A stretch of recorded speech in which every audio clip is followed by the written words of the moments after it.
नमस्कार साथियों, उम्मीद करता हूँ आप सभी शानदार होंगे। तो कल 11 अगस्त को अमेरिका ने क्या किया, इमरजेंसी डिक्लेयर कर दिया। चलिए उसको एक एक करके समझते हैं, क्या है सीन, क्या बैकग्राउंड है। ठीक है, तो सबसे पहली बात तो ये है कि हम थोड़ा सा इसको समझते हैं क्या है ये जो इमरजेंसी वाशिंगटन डीसी है। ठीक है, उसको एक सिंपल लैंग्वेज में समझते हैं। तो देखिए, डीसी का स्पेशल स्टेटस की अगर बात करें तो वाशिंगटन डीसी स्टेट नहीं है। पहली बात, यह एक फेडरल डिस्ट्रिक्ट है। क्या है? फेडरल डिस्ट्रिक्ट है। ठीक है, समझे। दूसरी बात, इसका जो यहाँ का फाइनल कंट्रोल है यूएस कांग्रेस के पास होता है, ना कि लोकल स्टेट गवर्नमेंट के पास। ठीक है, 1973 में 1973 में ठीक है, डीसी होम रूल एक्ट बनाया गया, जिसमें मेयर और काउंसिल को लोकल गवर्नेंस का कुछ पावर दिया गया। लेकिन कांग्रेस चाहे तो उसके क्या कहते हैं, उनके डिसीजन कैंसिल कर सकता है। ये चीज़ है।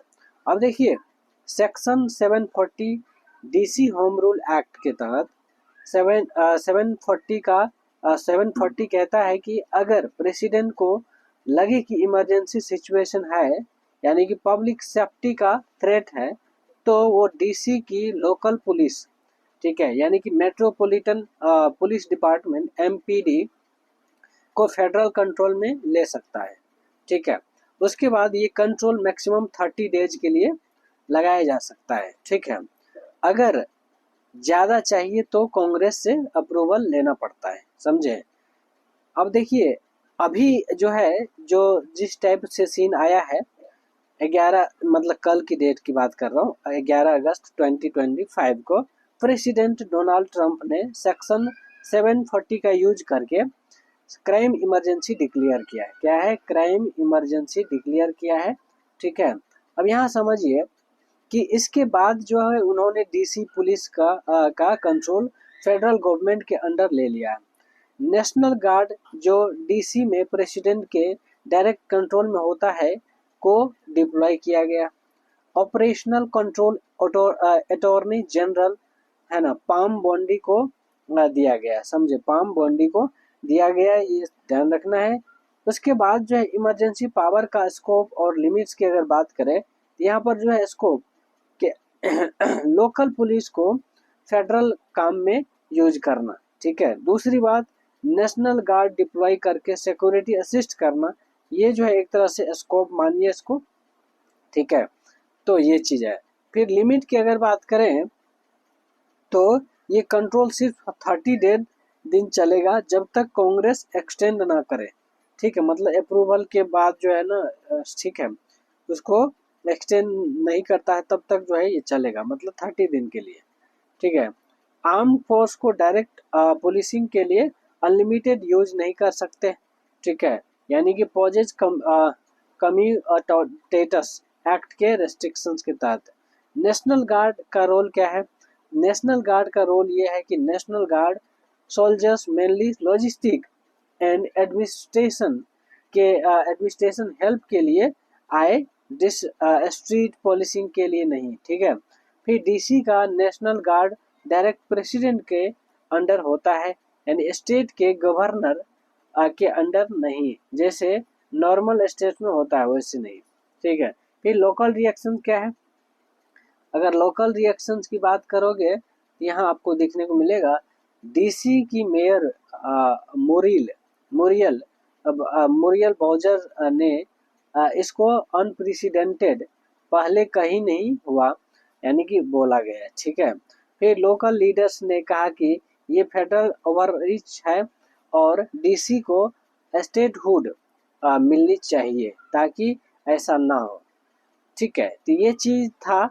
अब देखिए यहाँ पर समझिएगा, जो यूएस का इमरजेंसी लॉज है उसके हिसाब से section 740 DC home rule act, तो इसमें जो है सिर्फ डीसी में लोकल पुलिस को फेडरल कंट्रोल में लेने का पावर होता है। समझे।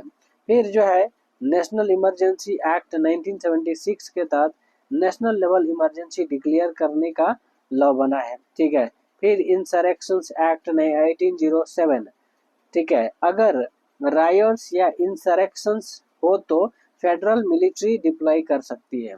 फिर जो क्या कहते हैं पोसे कम्यूटेटस एक्ट है, उसके तहत फेडरल आर्मी को लॉ इन्फोर्समेंट के काम में यूज करने की रेस्ट्रिक्शंस। ठीक है, तो इस तरीके से जो है आपको समझना है। क्लियर है?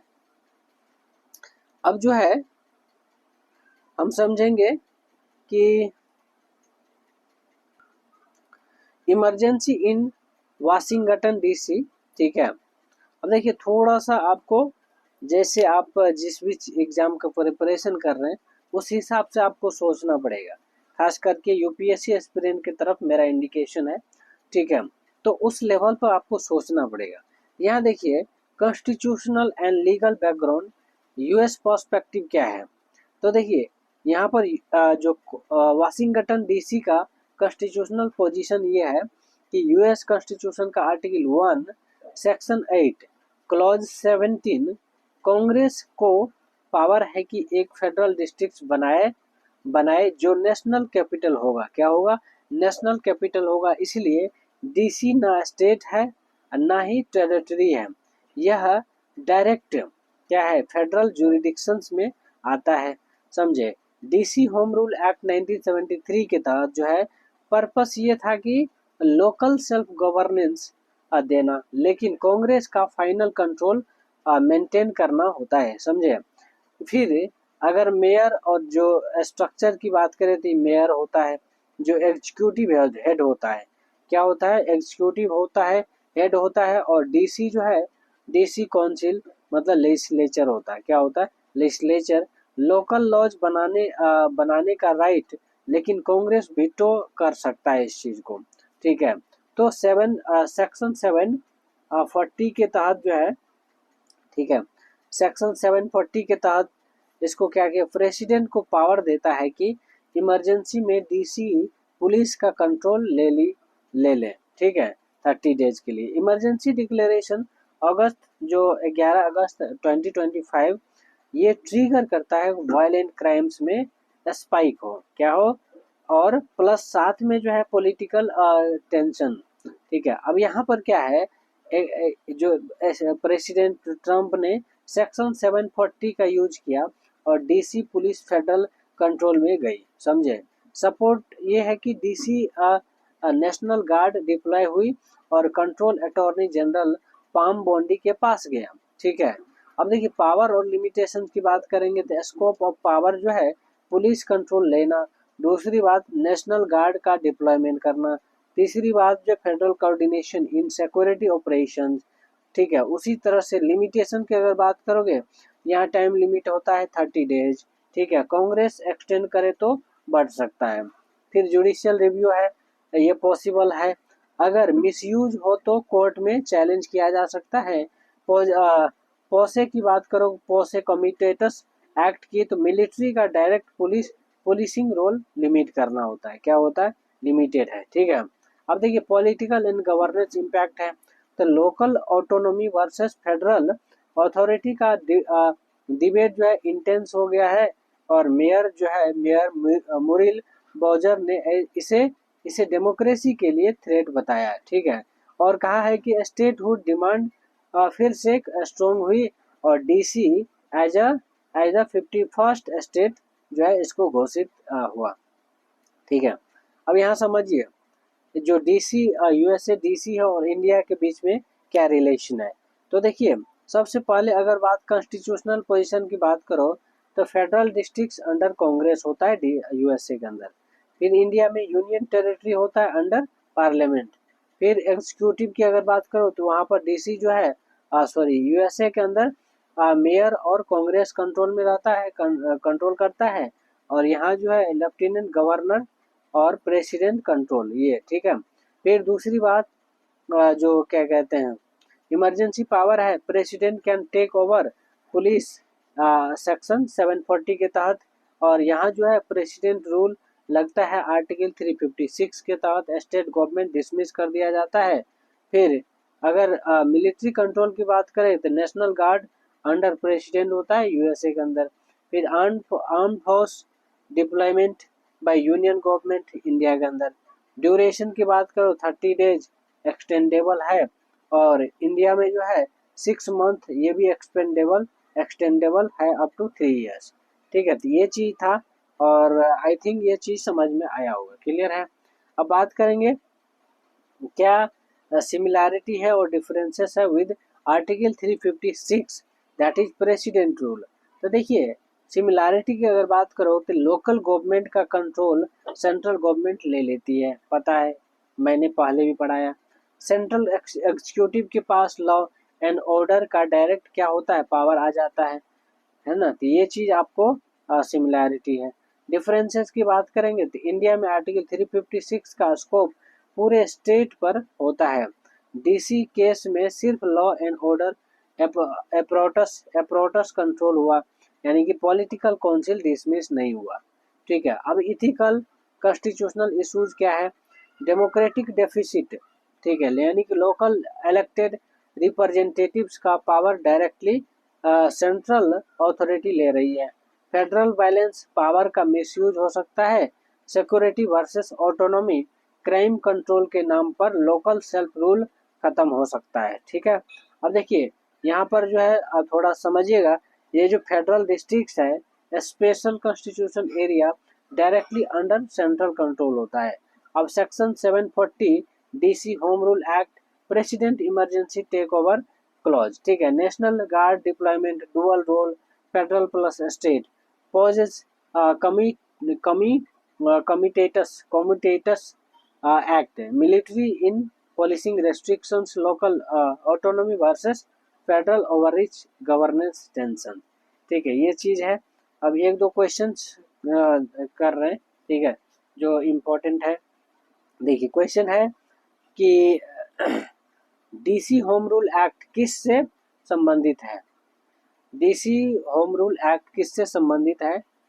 ऑप्शन है यूएस में कैपिटल टेरिटरी गवर्नेंस से, बी में है यूएस में ट्राइबल ऑटोनॉमी, सी यूएस स्टेट के power, D US military deployment. Answer है दैट इज ए यूएस में कैपिटल टेरिटरी टेंशन गवर्नेंस। ठीक है, नेक्स्ट क्वेश्चन सेक्शन 740 का मेन प्रोविजंस क्या है।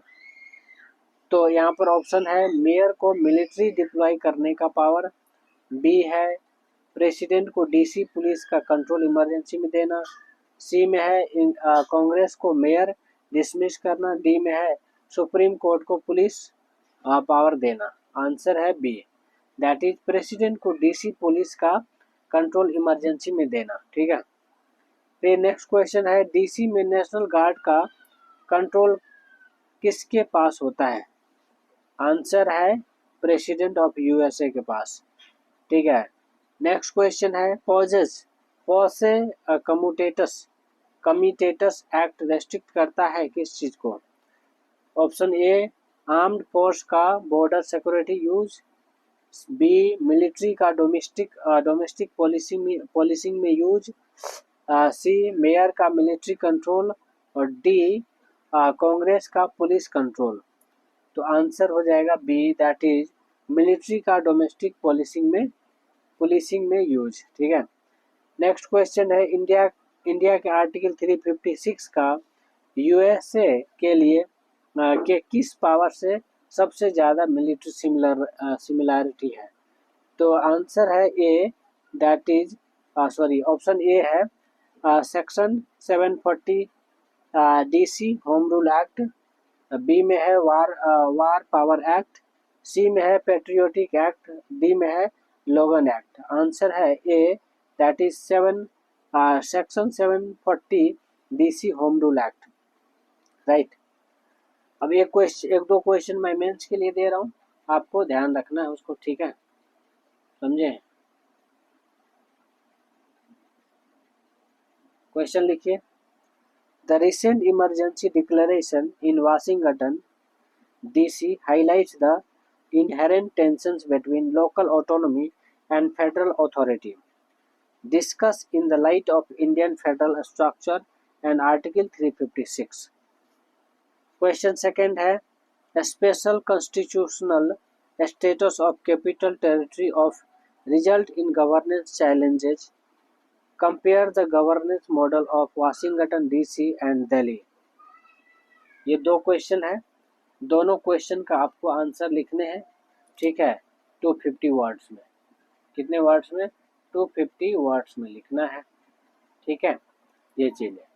चलिए बहुत बहुत धन्यवाद, और इसको अपने फ्रेंड सर्कल में ज़रूर से शेयर करना है, ठीक है। और हम बीपीएससी के लिए भी काम कर रहे हैं, बीएसओ एसएसओ के लिए भी, और ईपीएफओ के लिए कंप्लीट आपको क्रैश कोर्स के तौर पर देखने को मिल जाएगा, ठीक है।